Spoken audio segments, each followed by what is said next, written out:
Portugal Demand, and we're chatting with livemusicTO.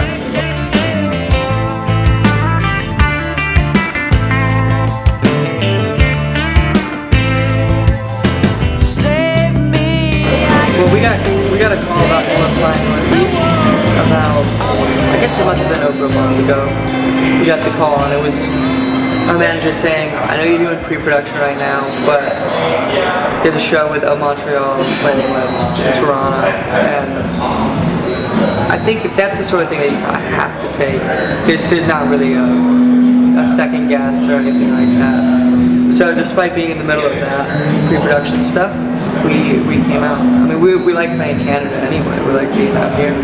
Pretty nervous to open for the Flaming Lips. I mean, yeah, that's pretty equally excited and equally nervous. I mean, I'm just stoked to watch them play also, so I think that's gonna be just as fun tonight as playing, probably. Maybe more fun, actually. Yeah, we just saw them. The thing is, the Flaming Lips are one of our favorite bands. I mean, that's every band's favorite band. They're just fun. We saw them play in Portland, I guess, at the end of last year, and it was just really, really amazing. Really great stuff. So, of course we're nervous.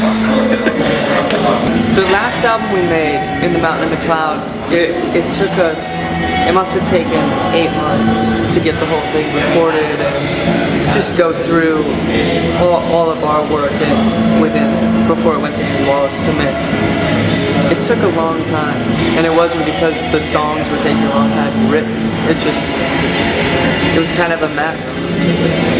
And it's no slight to anybody, it was everybody's fault. Like, we just weren't communicating. Coming up on this record, I'm excited to make music. I'm really excited to make an album, and I want to make sure it's right. We all want to make sure it's right, and I don't want to jump into it like we have with the stuff in the past. There's something to be said for that. I think those records are very honest because they're just exactly what we did. We haven't written before going into the studio, and we would just do it and put it out. So this time it's more about making an album that should be good. I don't know. I don't like building anticipation or anything, but it'll be good. So we've been on three different labels, and each one has their own sound. I mean, Atlantic Records is the most diverse, obviously. They got hip-hop artists, rock artists, and R&B and all that stuff. And honestly, the label shouldn't affect the music. It should never come into that world. The thing is, it does, and it will, and it will more so with Atlantic Records than anything we've done in the past. But that's a positive for them. The way I look at it is, these people are music fans. That's why they're in this business. If they're in it just for the business, then it has no place.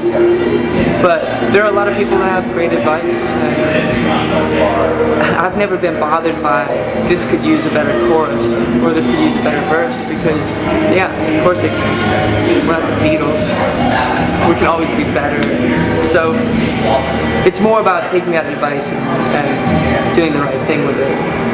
Oddly enough, I think independent labels have more input, or have had more input in the past. And I mean, that is what it is. It's always going to be there. I mean, our manager's going to call. Our dads call us and say, this song could have been better. They always got something to say. I mean, we just went and did a bunch of pre-production. We spent a month in El Paso doing it, which was just really nice, just being out in the middle of nowhere. And it was really helpful to step away and be like, man, we recorded that song 5 different ways. And yeah, God, all of them are awful. Yeah, I was just like, man. But, I think we're going to be recording in Los Angeles. Not something we can really go into. Yeah, for some reason, I think we can talk about who's producing, but we're not going to, because we just don't want to. We don't want to set anything up and be like, oh, this is going to be a great record. We're just going to go out with this guy and make an album, and I think it should be a lot of fun. We have toured so much throughout this career that you can't really see the difference as you go along. I mean, we played the show at UCLA, I guess at the end of the last tour. And when we walked in, we looked at the room and said, there's no way we can do this. Calling our manager going, man, what were you thinking putting us in this room? It's so stupid, this thing's giant. If half the people show up, we're gonna be stoked and it's gonna look empty and it'll just be awful. So it's ended up selling out, and we just never expect those things. It's like when you're hanging out with, I have a daughter now, and I don't really notice the steps because I see her all the time. Like her hair gets longer, she gets bigger. But when you're there, you don't see it as much. It's obvious that things have grown, but just kind of take it as it comes.